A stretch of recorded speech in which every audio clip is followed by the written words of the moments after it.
ببونه روژا جینگه یا جهانی دسته جینگه و اکولوژی یا کوبانه بری دو روژان خباتک دامشاندن.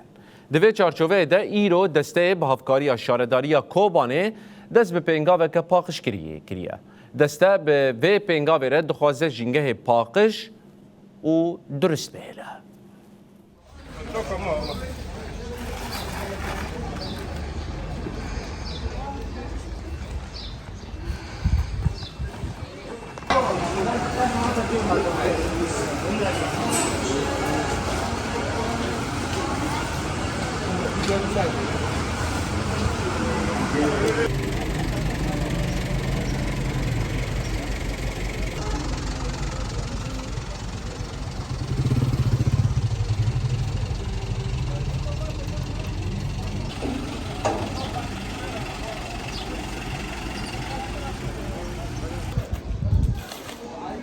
چرچوبه حمله روز جنگه جهانی وکی هر کسی دزانه بری پنج مهم در روزا خبات اندان مشاندن دملی پروشور و هر وها چاندرین چیچکال شیلکه